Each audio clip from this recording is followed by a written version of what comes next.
I, 36M, heard my wife, 40, and her partner insulting me during sex, and I'm seriously questioning our future together. Been ENM, ethical non-monogamy, with my 36M wife, 40F, for over a decade. We've had our ups and downs, but generally it's been great. We have our rules, the most fundamental one being that even in the context of ENM, we would always operate on a bedrock foundation of mutual respect for each other and each other's partners. We never got hung up on the not in our bed nonsense. If my wife has a date, I'd rather she be in her own space where she feels safe and in control and where she knows I have access in case anything goes wrong. We both take partners back to our home regularly. We have no kids, so there's no problem there. We had agreed that if one of us gets home and the other is there with a partner, then we don't disturb the date and just wait until it's over. We have also always gotten off on listening in on each other when this happens, which anyone we bring back home is made fully aware of. Usually, we all have a drink together afterwards. I got to my house and she was there with her longest-term partner, who has been in our lives for about 6 years at this point. They didn't know I was in the house, and I started listening from the landing. They were talking about me in an incredibly humiliating way. He would give her prompts, asking her questions about how pathetic and useless I am, and she would agree, about how I can't fuck and am a shit husband, and she would agree and pile on with name-calling and degrading comments about me. FIW, I know it's part of a power-humiliation dynamic, but I don't care. I was fucking furious. It's not an ego thing. I know I'm a good, attentive husband, and if I can allow myself a moment of conceit, I'm a pretty damn good lay as well. I would not ever tolerate any partner of mine saying a bad word about my wife, and I would die before I participate in anything that humiliates her, even if she's not there. At no point in our ENM journey did I consent to become the object of my wife's derision and disrespect when she's on a date, especially with her closest and longest-running partner. I walked into the bedroom, big no-no, and told him to get the fuck out. My wife was livid and said no, he's not going anywhere, but I put my foot down and kicked him out of the house. We had a massive fight. She told me I was being a huge pussy, I told her she doesn't respect me, and some harsh words were said from both sides. That was Tuesday night, and we haven't really spoken since. I certainly won't be the first to make contact, and she's been staying at his place all week, which is a major violation of our ground rules, but I also broke them by kicking him out. For 13 years, I've worshipped the ground she walks on, and I refuse to accept the way they talk about me, even in the heat of the moment. It's not right, and I won't stand for it. It's really put the future of our marriage into question, because I won't move forward with him still in the picture, and that will cause a volcanic amount of friction. She really likes him, and has known him for almost half the time she's known me. It would severely disrupt our system, and I know she would resent me for it, but I also know I will resent her if he stays. I feel steadfast in this, but I'd appreciate a sanity check before I make any drastic moves. Update. My wife came home last night, and we had a very long and incredibly difficult conversation. She texted me yesterday and asked if it was okay with me if she came home after work. I said it's her home too, and that I'd been waiting for her for 3 days. There's no way I could go through everything that was said, so I'll just summarize what I feel were my biggest takeaways. Basically, there was some good and some bad, and we're taking baby steps on crackling ice. As soon as she walked in the door and saw me, she broke down and started apologizing. For what they said, for what she said afterwards, and for leaving. All of it. The shit talk about me has been going on for nearly 2 years. Started around the time COVID lockdowns were relaxing so we could see FBL again. She had told him she'd missed him during sex the first time they met back up. He told her, yeah, because all she's had in lockdown is me, and it escalated from there. They don't do it regularly, just from time to time, and that she was mortified I had heard it. She said she never means any of that stuff, but it turns him on and the sex is better as a result. Dude has his own major insecurities, apparently, and she had taken it upon herself to make him feel more like a man, and she never thought I'd ever hear or be hurt by it. In the way she phrased it was that when they shit talk like that, it pretty much tends to be around stuff that he doesn't feel he measures up about, and she always knows it's false and has never spoken a bad word about me outside that headspace. She said she'd never let anyone else talk badly about me either. Her initial burst of anger when I barged in the bedroom, she says, came from a place of extreme embarrassment and shame. I should note that while we do get off on listening in, we never watch each other. We've tried a few times, but there's something about the visual that rubbed us both the wrong way, so we stopped. So for her, when I walked in, it was kind of like a parent busting in on you masturbating to some fucked up porn. It is also true that when I walked in, he did have her in a very vulnerable position, performing a humiliating sex act on her, so I see how that could have made her erupt in shame. On reflection, it may also be possible that seeing her in that compromised position added to my own anger in that moment as well.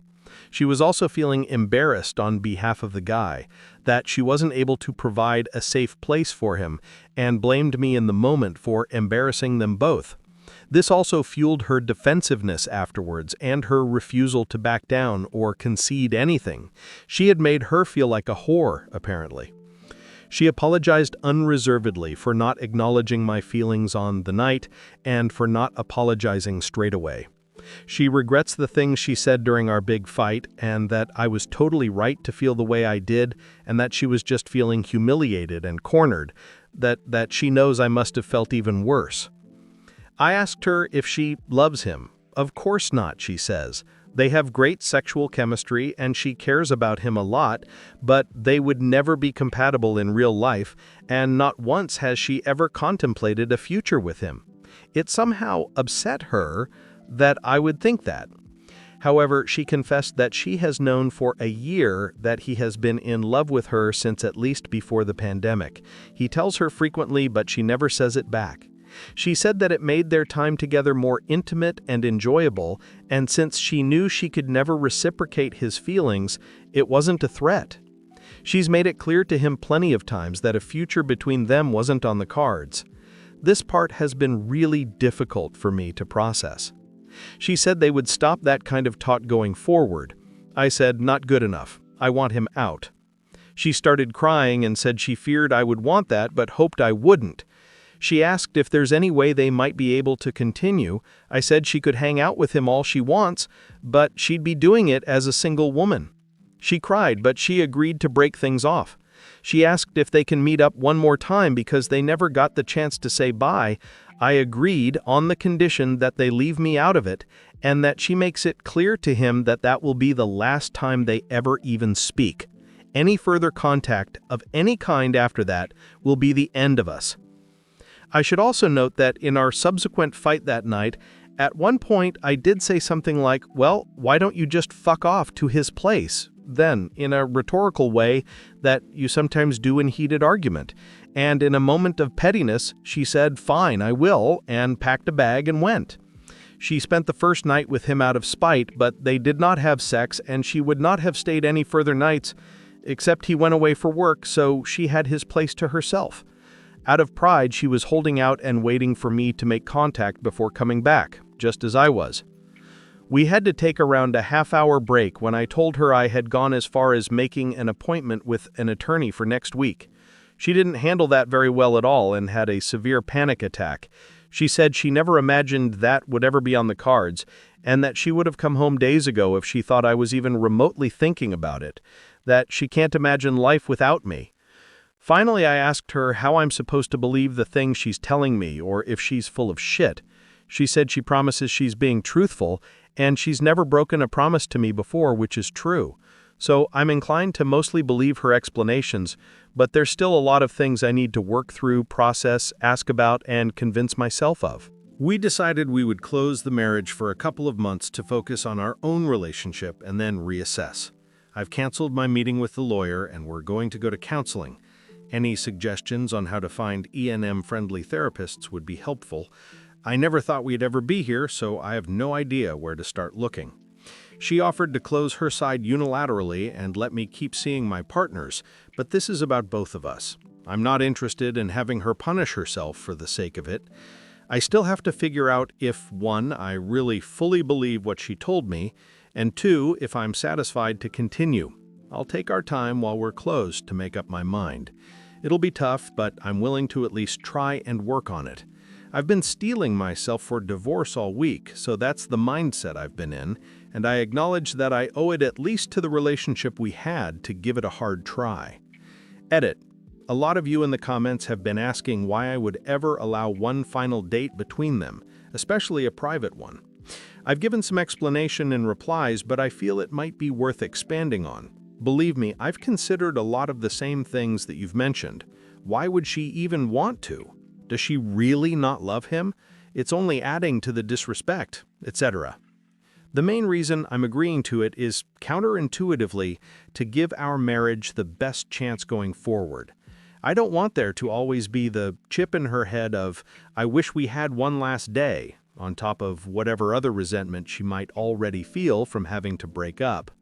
I'm only doing this under the strict understanding that any more bullshit or any more contact after this in any way whatsoever is an immediate guillotine to our marriage. No trial, no appeal, just summary execution right then and there.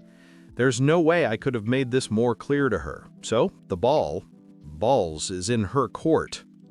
Underpinning my decision, though, I have to admit that for the past week, I've been painting myself a light shade of apathy. My mind has been so focused on the divorce process and life after marriage that the prospect is less scary to me. Logically, I should have been furious that she even asked to see him one last time, but honestly, I just didn't care. If it helps you move on, go for it. It seems I'm the one more mentally prepared for divorce than you are, so if you want to blow it all up, go for it. I'm ready, type of thing. I should also mention that I insisted we wait to close our marriage until after we've had a chance to be with our other partners as well.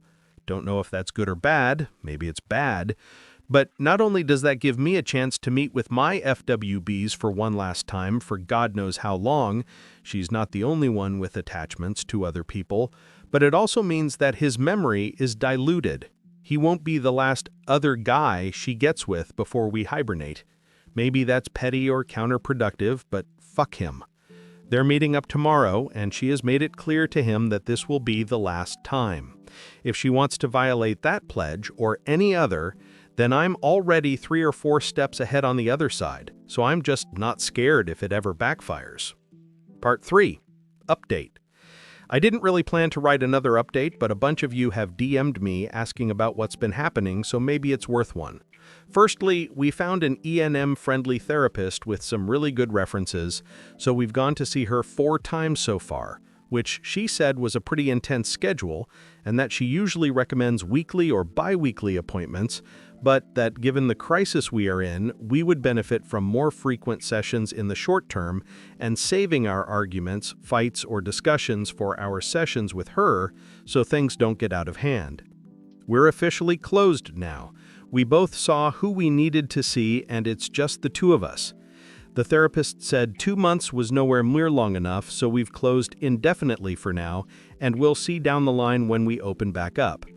My wife's FWB didn't take their split well. He came to the house to talk to me and tried to change my mind, but I wouldn't open the door to him. Ended up calling the cops after he started getting aggressive. He's out of the picture now, and the even better news is that he was too upset to even consummate that last meeting of theirs. His last memory of sex with my wife is me busting in on him, and now he has to live with that. Our 3rd therapy session was really brutal. She came clean about a bunch of stuff that really shocked me, maybe even more than the whole insult thing. She had been breaking ground rules pretty much left and right for the thrill of it, often in really specific and deliberate and pretty hurtful ways. My trust in her is pretty much non-existent right now, and regardless of therapy, I've given myself until the end of the year to begin feeling some trust in her again. Otherwise, I don't see much point going on. I'm struggling with bitterness due to the fact that trying to save my marriage means I'll likely lose other relationships with people special to me, and it could all be for no reason in the end. Right now, it's just one step at a time. Not much more to do than fight through it, but I'm a fighter. P.S. None of you warned me how goddamned expensive therapy is, but you best believe it's coming out of the joint account. Little edit. Hey folks, I know obviously this is a really bad situation and she's done a lot wrong, but I should explain a bit about why I'm willing to fight for it, and why I'd rather not see people denigrating her in these replies. Despite everything I've explained in these few posts, we're talking about a truly incredible woman. She's warm, she's loving, she's kind, she's so intelligent, she's fierce. She's always been the first to help whoever needs it, the last to leave when more still needs to be done. She takes care of her family, she's hilarious with a wicked sense of humor, she's adventurous, she loves life, she loves to laugh, and she doesn't suffer fools. She's also incredibly gorgeous, I mean like actual magazine cover stunning, and if I can be a bit off color, she can fuck like Olympus thunder over the waves. She's been the love of my life. She's made some life-changing mistakes, but if there's any way to go back to what we had, I'm prepared to slog through pain to get there. Part 4. Final Update. Hi everyone, just one final update here. We tried our best, but unfortunately, it has not worked out. I haven't been able to get past it. There is no trust there anymore. There's fondness, but I don't know if I can even call it love anymore. She's pretty devastated, which I don't take any pleasure in. At least I'm doing a pretty decent job of letting go of the anger. Therapy has helped a lot for that. Maybe if it was just our relationship impacted, we might have been able to make it work, but it's had a ruinous effect on a number of other relationships as well, and an impact on my life beyond just my marriage. Among other things, she had sought out and slept with a couple of close friends and a work subordinate of mine. Those friendships, which I've had for decades, are now over, and that person at work has been let go. All of it is having knock-on effects on other parts of my personal and work life. It's not something I can get over. The separation and divorce will at least be amicable. We won't be battling it out in the courts. We've already agreed on a division of assets that we both agree is fair. Luckily, neither of us has had to rely financially on the other while we've been together. I've decided that after the divorce is finalized, I'll have no more contact with her whatsoever. I need a clean break. One silver lining is that I've been able to meet back up with a couple of my partners from before and had a grand old time. I made the mistake of saying, genuinely and with no bad intention, that at least now she can meet back up with the other guy again. She didn't take that the way I meant it and thought I was having a dig at her, and we had a big fight, but then it smoothed over. In any event, it's on to the next adventure now. May enjoy single life for a while. I've still got a good chunk of my youth left, and fortunately, I still look like it. I'll take my wins whenever I can get them. I'm in mourning, but also excited about what life has in store. One major thing is that she never wanted to be a parent, and I did before we got married. The prospect of fatherhood is open to me again, and that's really life-affirming. Onward and upward.